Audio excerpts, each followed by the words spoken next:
Ho ho ho! Merry Christmas from Zilog and Moto. Yeah, I know I'm a few days early, but given the content of today's episode, I figured it'd be a good idea to spread some Christmas cheer. And if you happen to celebrate a different winter holiday, I wish you the best as well, and I hope it's a good time for you and yours. While today's game probably isn't the most Christmas related title available for the Genesis, as that award goes to Days Before Christmas, it's the most Christmas related title that most people would be familiar with, as Days Before Christmas was the only Australian exclusive title for the Mega Drive. It's pretty expensive due to that, so something tells me it'll be a while before it gets to the Zilog and Moto treatment. So, what game are we looking at today? Well, that would be Home Alone. Based on the movie by the same name from 1990.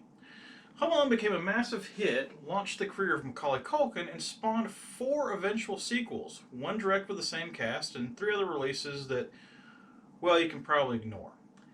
However, the original Home Alone film still stands up, and I actually saw it in theaters last year during our local cinema's holiday schedule, along with Die Hard and National Lampoon's Christmas Vacation. Die Hard and Christmas Vacation I've seen numerous times, but Home Alone I haven't watched nearly as many times, so it was nice to get to revisit it in a theater, and as I'd actually forgotten most of the small details of what actually goes on in the film. One of the things is pretty basic, but since it's only mentioned a few times in the movie, you may forget it if you haven't seen it in a number of years. Everyone remembers the basic plot. Kevin, Macaulay Culkin, is your usual 8-year-old in a large upper middle class family, and if you don't think they were well off, go look and see how much the house for the movie sells for, much less the plane tickets from Chicago to France. Due to a series of unfortunate events, Kevin gets left at home alone. And while Kevin is alone, burglars Harry and Marv attempt to break in, leaving Kevin to defend the house MacGyver style with various traps and homemade weapons. And painful, for that matter, Three Stooges style slapstick hilarity ensues. This is what most people remember about the movie. But there are a few other subplots to the film, like Kevin thinking he was responsible for his family's disappearance and asking Santa to bring them back, and then later on discovering local hermit Old Man Marley was actually a nice man and helping him get reunited with his family as well. But the biggest one that people probably forget about is that Harry and Marv weren't just going after Kevin's house. They were serial offenders robbing many houses in the neighborhood and flooding them, becoming known as the Wet Bandits. And this is where Home Alone, the video game, comes in. Home Alone is an interesting action game that I'll discuss in more detail shortly that focuses on Kevin trying to protect 5 neighborhood houses from the Wet Bandits until the cops can show up and arrest them, using some elements from the film. It's very different from the NES and Super NES licensed home games, so this is definitely an original title that can only be played on the Genesis. Now, whether we'd want to or not is a different question entirely, and one we'll look at in just a second. First, though, let's take a look at the game. Okay, here's my copy of Home Alone, and I'm going to just go ahead and openly admit this copy is not in the best shape. This is definitely one that if I ever find at a show or flea market for cheap and I can get a better looking copy, I definitely will. I've tried to clean it up a bit, so believe it or not, this looks better than it did a few days ago. Unfortunately, there was some water damage to the outside of the case, maybe some sort of clear soda or something, and the entire inner cover got hit, which caused print bleed from the inner cover to the inside of the clamshell. So essentially what I did was remove the inner cover, brush it off as best I could, because I didn't want to damage the paper with any further kind of cleaning solvent, and then clean out the inside with rubbing alcohol. There's obviously still some places at the top, like up here, and then at the bottom, down here, of both the back and the front, where you can see little white spots of missing ink, but for the most part it's intact. The case itself is in decent shape, with no rips to the plastic of the outer cover or other obvious dings, although the hang tab has been removed at the top. The cover itself is pretty basic, with the classic picture of Kevin screaming that was on the home video releases. But if you look close, it's not the exact same picture. On the home video releases, it actually was this picture of Kevin, but on the left and the right were pictures of Harry and Marv. And it was a shot of the front door of Kevin's house versus just this generic house in the back. Not sure why they did that, but I'm assuming it had to do with either wanting the focus to be exclusively on Kevin and making his picture larger, which didn't leave room for the standard cover, or perhaps there was an image rights cost for Joe Pesci and Daniel Stern, and it was cheaper just to have Macaulay. To me, the holy cow word bubble here, it's a bit cheesy, and I probably wouldn't have done that, and even Sega didn't do it in all regions. I'm guessing Sega of America just thought it would sell better to kids that way. Fun fact, as massive a hit this movie was, making $36 million of its $476 million worldwide gross in Japan, this game was not released in Japan for the Mega Drive. Flipping over to the back, the rear cover is pretty standard, but not exactly what I would call a great design. There's the usual sales text and bullet points over to the right. Below a stark red font headline up at the top. Try to give a little bit better shot of that. And something about it just looks off. The text overlays Kevin in battle mode. You can kind of see picture Kevin here in the back. But the picture's so faint, you have to look very closely to see that he's got some of his homemade weapons on him. Over to the left, there's 3 good quality screenshots of the game, and those look at least decent. These screenshots here. Opening up the case, the cartridge is in good shape, but the manual is definitely a little worse for the wear. It's not bad, don't get me wrong, and it doesn't look water damaged like the outside cover. But it's a far cry from mint. On the back, it does have an ad for a game I'm definitely looking forward to playing later on, the shooter Biohazard Battle, which is one of those games that I always wanted to play growing up, but just never got around to it. As you open the manual, it's what it appears. It's a pretty standard Sega first-party manual. Decent amount of screenshots in here. But if you notice, it's a little on the thick side, and there's definitely a lot of text, especially like here. Like, look at all the text on that page. And then over here. But it's all needed because this is an original game, and I can assuredly say that you haven't played a game like this before. However, I definitely recommend just skimming the basics and playing a beginner round and then reading the manual, because there's a lot of information to just try to pick up cold. It gave me a headache reading the manual the first time, and actually somewhat put me off wanting to try out the game. And that's the Home Alone package. Now, let's see what kind of crazy game they've cooked up. Home Alone for the Genesis was a Sega first-party title, as you can tell by the box, but it was not programmed in-house by Sega. Instead, development of the title fell to small developer Brian A. Rice Incorporated. If you've never heard of them, there's a reason for that, as Brian A. Rice was mainly a home computer game / edutainment developer, but did work on a few games for Sega and Atari, and closed up shop after about 1994. And honestly, when I found that out, it explained a lot about the game. Along with Home Alone, Brian A. Rice was also responsible for Tongue of the Fat Man, Iron Helix, and co-developing Instruments of Chaos starring young Indiana Jones on Sega consoles. Not exactly a murderer's row of titles there, but hey, what do you want from a small independent developer? I've already mentioned a few times that this is definitely a original title, and pretty unique. And in stating that, I don't necessarily mean that it's a good game because of that. No, what I mean is that it doesn't feel like a console title on the Genesis or anything else. It feels more like a home computer title, and when playing in expert mode versus beginner mode, it's definitely more complicated than your average console action title.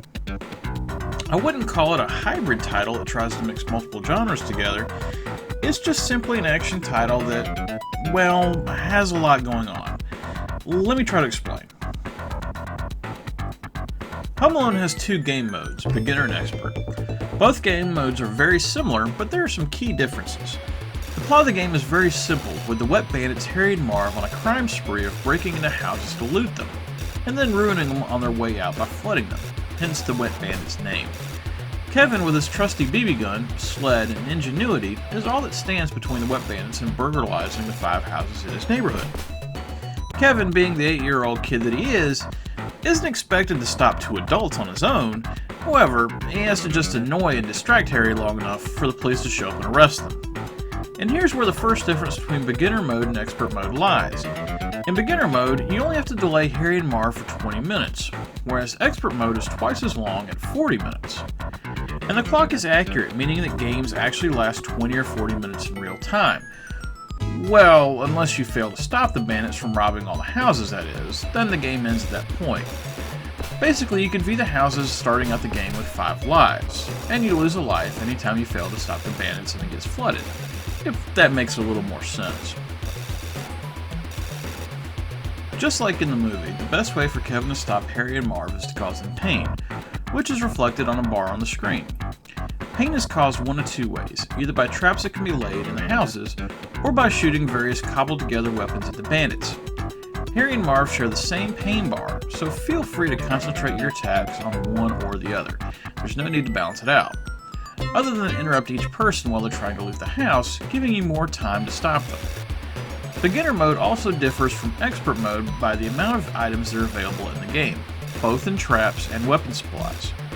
Expert offers some traps that beginner doesn't have, and also certain weapon supplies, meaning that certain weapons can only be made and used in expert mode. As far as those traps are concerned, if you remember in the movie, there's a scene where Kevin makes a rudimentary blueprint of the house, and lays out where he's placing traps to organize his resistance. The game takes this element and allows you to do the same thing at each of the 5 houses, as long as Harry and Marv aren't already in the house. Hint, it's a really good idea to spend the first minute or so of the game going around to each of the houses and laying all the traps before the bandits show up, so you aren't trying to follow them around and potentially end up walking into a house after them without having laid any traps. However, one key thing to keep in mind is that you start out the game with 3 of each kind of trap available, and that's all you ever get for the game, so you have to be somewhat strategic about which traps get placed where and in which house, because they run out quick. It's a little easier to space out traps in expert mode because of the additional traps you have access to that aren't in beginner mode, but it still does require some planning. Unlike traps, weapon supplies are not given to you at the start of the game. You must find them by either destroying snowmen outdoors with your sled, or running and jumping through the houses to collect the supplies, with some locations having more than one item. Once you've collected some items, it's time to try to assemble said items into weapons. This is done by pausing the game, which takes you to the weapons inventory screen. In beginner mode, the game automatically lines up the pieces you have collected into weapons, just relying on you to click the assemble button to create them for use. However, in expert mode, all weapons must be assembled manually, requiring you to lay out the weapon pieces into 3 spots to create a weapon. All weapon supplies can be split into 3 categories: the oddly named platform, even odder operator, and fairly benign ammo. And now you can see why I started to get a headache reading the manual. Supposedly, the platform is what can be considered the base of the weapon. The operator is what makes the weapon work, and the ammo is what the weapon shoots. As I said earlier, when you start playing the game, it makes a bit more sense, but to add insult to injury, there's a page in the manual dedicated to listing all the possible weapons and combinations of items needed to assemble them. However, there's just one problem. The manual only has the recipe for 3 of the weapons in the game, making the player resort to fill in the blanks and a bunch of guesswork to try and figure out how to make the other weapons. Or a trip to game facts, that is. So, let's say you're either playing in beginner mode, or you're playing expert, and you've got a list together of how to create the weapons. What then? Well, you still have to collect the 2 parts that make up each weapon and its ammo. Well, what you'll find frequently, especially with the smaller houses, is that there simply isn't enough items to be collected to make enough weapons to stop the bandits. And usually the weapons that you can make frequently only allow to take 3 or 4 shots with a set of ammo, which isn't nearly enough to hurt the bandits in any significant way. There ends up being a lot of narrow victories, or losses where you throw in the towel early and try to get a jump on the bandits to the next house, in effect conserving the items you currently have for use at that next house. Also, to make matters worse, items are randomly found in the game, so in some games you may actually have enough items to successfully fight off Harry and Marv, but in other games it's a complete disaster, and you're left with a bunch of parts that either don't fit together, and if they're parts you can use, they're placed in areas that you can't get to. Based on that, let's talk about the control scheme for a second. It's relatively simple, which is good, especially for the kids that the game's aimed at. Outside a house, you have your trusty sled and have a turbo boost that can be used to get around the neighborhood quicker. This works pretty well, and I honestly can't complain about it. However, things change once you get inside of a house. At this point, you can do one of 3 things. You can throw down a tire, if you have one, to help you reach items that are out of reach by jumping alone, or you can jump, or finally you can shoot whatever weapon you have equipped at the bandits, assuming it has ammo available, which will be shown on a bar on the screen. And then of course the D-pad allows you to move right and left, and up or down stairs or lifts. The jumping aspect works well for the most part, and as a tip, if the bandits are closing in on you, jump left or right to give you some additional space for firing your weapon. However, be careful to line up your jump correctly if you're using a tire, because they are hard to come by, and you only get one shot with them. The bouncing mechanic, if you have to bounce left or right, doesn't work very well. Shooting weapons is somewhat hit and miss as well, pardon the pun. For whatever reason, Kevin has a few frames of animation to warm up his shot. That means that if Harry or Marv is really bearing down on Kevin, there's a good chance they're going to grab you before you get your shot off, putting you in timeout, and worse, wasting a valuable shot with whatever weapon you have selected. Beyond that, not all weapons are created equal, which is fine, and actually I like that variety aspect of the game. Except for one problem. Some weapons are of the mortar variety, meaning they don't shoot straight, they shoot up in the air at an angle and then come down, meaning you have to line up your shot just right to hit a bandit. They're most useful when a bandit is in the process of robbing a safe and are standing still, sort of adding a bit of strategy as to when to use what weapon. However, this falls apart due to the constant lack of weapons and ammo, and frequently the only decent weapon you might have is a mortar type. Trying to use a mortar type when Harry and Marv is coming at you is frequently a disaster, usually ending up with you wasting ammo by shooting it over their heads, and Kevin ending up in timeout again. Okay, this review has been going on for a bit now, and I'm not sure this game deserves to be discussed in this amount of detail, so I'm going to try to wrap it up. The graphics in the game aren't horrible, but they don't seem very in-depth either. Kevin, the bandits, and the various home oddities, spiders, ghosts, robots, animate smoothly and somewhat resemble their film counterparts. Somewhat. However, in 1993 there were far better looking games on the market, so don't expect to be blown away by any stretch of the imagination. As far as the sound goes, the in-game music isn't bad. With different music depending on whether you were in a house or the neighborhood map, I don't feel like it got too repetitive or annoying. However, the sound effects in the game are pretty rough. The first thing that comes to mind is when Kevin is zooming around on a sled, which you're going to be doing a good bit. There's this rough scraping sound that I'm assuming is supposed to represent the bottom of the sled on the ground, but it's just noise and really could have been done better. Also, the sound effect used for the police siren when the bandits are caught is a horrible whining version of a police siren, and I refuse to believe they couldn't do better than that. Any other sound effects in game are very minor, and it's just clear that this wasn't a focus of effort for the development team. All in all, I'm giving Home Alone 2 stars, and that's with a caveat. It probably deserves only 1 star, but I do like the originality of the game, and what the vision of the game was. They didn't just try to make a generic platformer out of it, like what the Super Nintendo got, and instead try to make it seem a little more like a classic arcade game, where you're trying to score as many points as possible in a limited amount of time. The execution of the game was poor, however, and just makes a game that I can't imagine anyone would want to play for more than a few rounds. It seems rushed, which is a mystery to me considering it wasn't a timed release with the movie, in fact coming out 2 years later around the time of Home Alone 2 being in theaters. There should have been plenty of time to develop this properly, and it's just not fitting a first-party Sega release, no matter who developed it. Short version, it gets an extra point for originality, but in reality, this is not a good game, by any stretch of the imagination. So that was Home Alone. Yet another 8/16-bit licensed property that you're better off just watching the movie again rather than playing. Seriously, Kevin saying "Holy cow" on the cover? That was me when I realized just how bad this game was. I mean, minus 200 pounds and some male pattern baldness. Tune in next week when I present to you what will probably be my last game review of the year.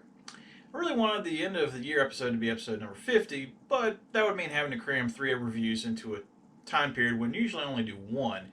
And then all the holiday stuff on top of that, and I just don't see it happening. As to what game episode number 47 will be, well, I haven't decided that yet. I can say that it will not be a Genesis game, and it will probably be something with a primarily white cover. Yeah, you know what I'm talking about. Time for some 8-bit love. Remember, whatever you play, have fun, and be excellent to each other. Later.